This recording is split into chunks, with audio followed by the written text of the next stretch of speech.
Hey, I am Slither. Thank you for joining me for this video.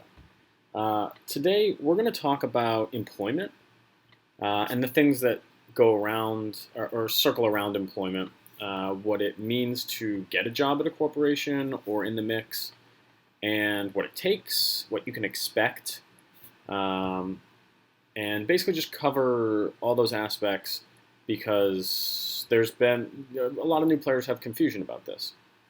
So, a general rule of thumb on Sindome is that we try to adhere to as much of real life as possible. So we try to make the game as realistic as possible in a cyberpunk setting, which means that some jobs require resumes. It doesn't have to be a crazy, amazing resume, but like you can't just show up and be like, "Hey, I want to get this job," and they'll be like, "What's your okay? Let's see your resume," and you're like, "What the hell's a resume?" You may have to do some Googling to find out what a resume is and how it works if you haven't written one before. But really, it's basically just a paragraph about yourself, some skills, past jobs, if you have stuff from your history, though that's less important. It's more about your current skill set and any jobs you've had in character in the city. Um, so we're going to start in the mix because that's where most players start. Um, in the mix, jobs pay less. If you're a new player, then you may not even have a job. You may not have worked any automated job at all. The game offers several automated jobs. This ranges from running crates, which is basically you go and you pick up a crate from a delivery place or a wholesaler and deliver it to a shop. And that shopkeeper will pay you a little bit of money and they stock the item on the shelf. This is an important aspect of the game because this is how the game is restocked. If no one's running crates, then there are less things available in stores. There's also SHI, Shinohara Heavy Industries, I think that's how you pronounce it, which is basically a job where you sit there and you type work every few minutes and you get paid like 250 chai an hour. It's a shitty job. You do not want to work there. It's meant to be dull and prompt you to get a better job. But as a newbie, if you have no money, or if you've recently fallen from grace and you need a little bit of money, it can be a decent place to go with a couple other people and engage in role play while you type work and are basically getting paid for it, even if it's only a little bit of money. There's also various scavengers that look for items. So there are two kinds of scavengers in the game, and I don't want to get into too much in-character information. I'm not going to tell you where they are or how to find them, but many NPCs want things. Like, there could be a gang member and he always wants to have a hatchet, or he's always looking for V202, a combat drug. And they're going to be looking for these things. It's important to go up to people and start a conversation and ask them if they are looking for anything. You'd be surprised. Maybe people are looking for things and maybe you can get it for them and they will potentially pay you. This can have positive and negative effects on your standing with various groups. So if I'm a member of the Knife Street Serpents, fictional gang, and you do a bunch of work for me, the other gang, the Outlaws gang, may dislike you and start treating you badly. Or refusing to buy things from you, or even worse, attacking you, and various other things. So it's important to keep a balance if that's what you want. But doing a lot of work for one organization can promote your standing with that organization to the point where they might want you to join, or take notice of you in a way that they hadn't before. There's also bounty hunting, which is a semi-automated part of the game. There's a place in game where you can go and register as a bounty hunter and basically see the active bounties. Some are added relatively often.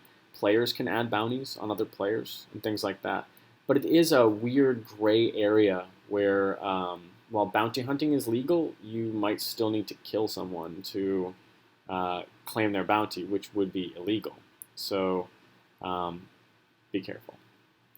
There are a lot of different places that hire in the mix, and also Topside. but we're talking about the mix specifically. Bars need bartenders and bouncers. Clubs need bouncers and bartenders and dancers and managers. Gangs need members. So being in a gang is similar to being employed. You may get paid, and there's certainly a lot of role play to be had there.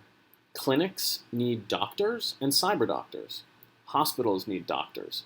TERRA and other law enforcement agencies need agents and judges and things of that ilk. All of these jobs come with benefits, but many of them also come with detriments. If you're a law enforcement agent, you might get paid decently well in terms of like what a mixer makes, but all other mixers are going to mistrust you. If you're a bartender at a bar, or if you're a bouncer at a bar, you may get into fights. There's also player-run businesses. These are as many as you could count, but some examples are player-run stores, bodyguarding, so you could run a bodyguarding agency, or just be a bodyguard. You could be a bounty hunter and not use the in-game system for it, but just be a guy that will do contracts. Or you could be an info broker or a detective where you investigate crimes sort of in a private matter. You're not real law enforcement. You're not into like arresting people. You're just getting information or solving crimes for people. Like if someone dies, you go and investigate who killed them. Drug manufacturing, being a fixer. A fixer is somebody that procures items and gear for people. There's various odd jobs that need to be done, like putting up graffiti or making sick ads. A lot of different player-run jobs. Topside, there are jobs that pay a lot more. These jobs, because corpies are richer, these jobs require a resume. They require an interview. It's just like real life. It's not as intense, but it's very similar to real life. You have to make a good impression. The admin or people that are interviewing you may check your stats and see what your charisma is. If you're ugly and terrible, you may not get the job because the person might not like you. So as a corpy, charisma is very important. It can open a lot of doors, and it can also stop a lot of doors from opening if you don't have it. Skills are really important. You can't go and be a doctor if you don't have medical or doctoring skills, right? You definitely can't be a cyberdoc if you have no skill in the relevant skill sets, right? So promotions come in time. We don't expect players to stay in low-level positions, especially if they excel. But you're not going to get promoted in a week. You're not going to get promoted in 2 weeks. This is a long-haul game. People play this game for years. There are players who've been playing for 15 years. I think there's characters that are around from the beginning of the game almost 20 years ago at the time of this recording. So you need to treat this like a long haul. You're not going to get everything you want immediately. It's a struggle. The whole point of the game is not to get to where you want to be, but the road that you take to get there. There's always going to be more challenges, and there's always no amount of money is ever going to be enough. No amount of gear is ever going to be enough. And if it is, you probably get bored and want to play another character with more challenges, or you'll have to find ways to create challenges for yourself. So don't think that like you're going to go and get a corpy job and you're going to have all the money and you're going to get all the gear and you're going to get promoted and you're going to be in charge of other people and it's week 3. Because it's not going to happen. I'm telling you right now, I'm sorry to dash your hopes, truly I am, but this game is paced like real life is paced. At a real job, you might get, if you excel and you're extraordinary, you might get a really good promotion within 6 months. Typically, we go a little bit faster than that in many cases because so much role play can happen in that time. And there's also turnover where players leave or they get fired or they go to other corporations or other jobs. So there's gaps to fill. But it's not something that's going to happen right away. You're going to have to work for it. You're going to have to work for it in character. And asking or complaining out of character is going to set you back because the GMs are going to think, hey, this person is not only ungrateful for all the roleplay we've given them and the opportunity that we gave them at this job, but they constantly want more, and they're never going to be satisfied no matter what we do. Even if we give them what they want, they're just going to want the next thing. This happens a lot, and it's utterly frustrating to us. It's one of the most frustrating things that I've encountered on Sindome, is people wanting more and more and more, and then they get it, they're still unhappy, and then they kill their character, or they want to switch roles entirely, not realizing the amount of time it takes us on our end to both set those jobs up, find the right place for them, engage them in the role play to make it happen, and then after they've gotten the job, to train them. It's really difficult. So jobs take time. Jobs also, some come with an immense amount of training. If you want to be a cyberdoc, you need to be prepared to be basically an intern for a couple weeks at the very least. You're going to have to be tested by your training doctor, who is going to have to make sure that not only do you have the out-of-character knowledge of how to use the tools and what each cyberware does and how to install things and what tools you need, because there's no guides about this. This is stuff you have to learn in character by interacting with other players or NPCs, but also the in-character skill set to accomplish the installations, for example. Many players are like, well, I've been working at this for 3 weeks. I feel like I should be a cyberdoc. And it's like, well, your skills don't allow you to actually complete an installation successfully. So how would this clinic employ you as a cyberdoc? Would, in real life, a clinic employ a doctor who doesn't have the skills to use a defibrillator in the emergency room? They wouldn't. It doesn't make sense. So you have to be prepared for it to take time and to treat that growth, both out of character and in character growth, as a tool for your role play. Street judges, another example of a job that takes a lot of time and training. Judges are very powerful in the game.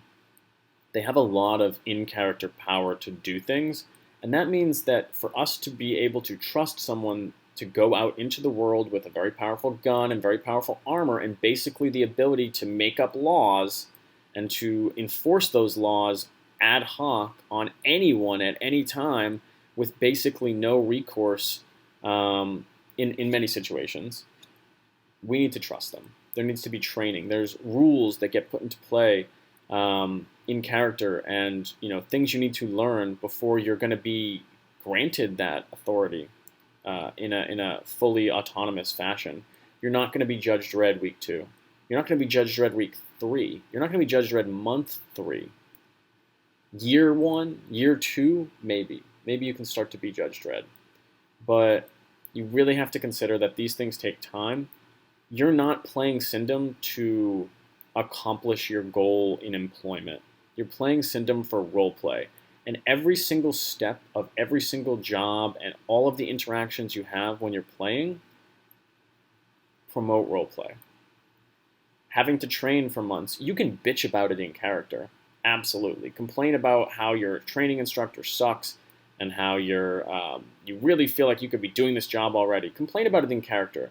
Do not complain about it out of character. It's really upsetting to us when players that don't know what they don't know complain about the lack of progress that they're seeing, when really they're the driving force behind their progress. Yes, the availability of NPCs or PCs is important for your training, but you can learn whatever you want to learn by going out and asking people. If you don't know something, ask a bartender who you should talk to. Bartenders are great catch-alls for needing to find direction to start looking for information in. A bartender could point you to that new Ripper doc, or to someone who knows about drug manufacturing, stuff like that. You might have to pay them for this information, but you can also ask other players. Just ask around, find connections, create connections through your role play.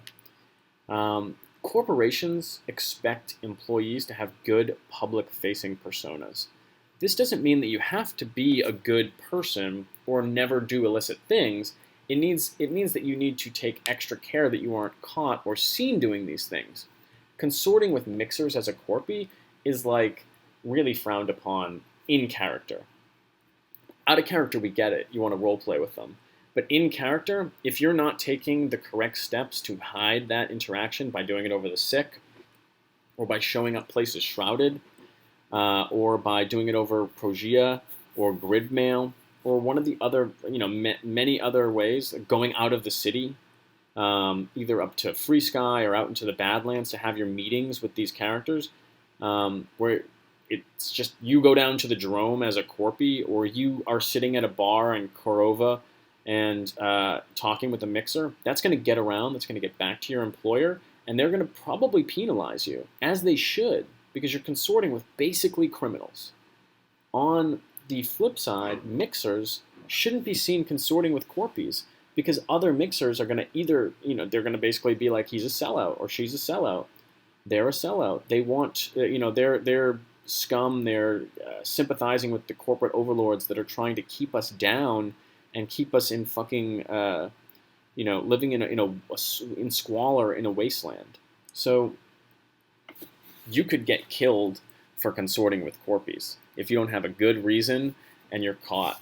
So, obviously the same goes for like judges. Judges shouldn't go down to the mix, and mixers shouldn't go topside, and mixers shouldn't interact with judges unless it's of a very illicit, private, secretive nature, which also adds to roleplay, right? Like if you want to interact with this judge character and like feed them information, even if it's misinformation, you can't just show up topside and have a conversation with them. Somebody will see it, whether it's an NPC or more likely a PC, and that will get around and people will start knowing that you're doing that. You have to be very careful. Use intermediaries, stuff like that, which also promotes more job growth.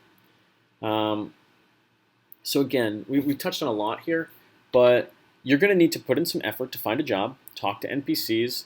You can grid mail resumes. You might have to ask an HR representative at a corporation what their resume or what their grid mail is. But you can also go on the grid and a lot of the times find job postings from the past and get an HR grid mail and send them a grid mail and just be like, hey, I'm applying for a position. I'm really interested in CorpSec or something along those lines. Every job is different. Some actually have in-game reasons for existing. Like with more city services, we'll go around and collect corpses. They will clean up. The judges actually enforce the law. Cyberdocs are people that actually install cyberware for players. Doctors can fix your wounds. And bartenders can serve you drinks. Then there are jobs that don't serve a direct game purpose. Like if we don't have any of these, the game doesn't like fall apart. Like if there are no cyberdocs, then nobody's getting cyberware. We have to use NPCs, and if there are no GMs around, then you can't get it done. A bouncer, though, is a more roleplay specific and roleplay centric role where it is what you make of it. A ganger is the same way. Bodyguarding is the opposite. Like maybe somebody doesn't need a bodyguard, but they want a bodyguard so that they can show that they're badass and they have money. It's a roleplay centric job that is not critical to the game running. So you can pick and choose, and you should create your own business if you're interested. You can be fully employed by a corporation or at a bar or something like that, and also have a side business. If you're a corpy, you might have to get articles of incorporation to make it legit. But if you're a mixer, who the fuck cares, right? Just go and have side businesses. You should always be hustling. ABH, always be hustling. I just made that up, I think. Maybe. Anyway, I hope you found this interesting and insightful, hopefully, with a lot of information. There's a bunch of stuff packed in. But yeah, good luck, find a job, and enjoy.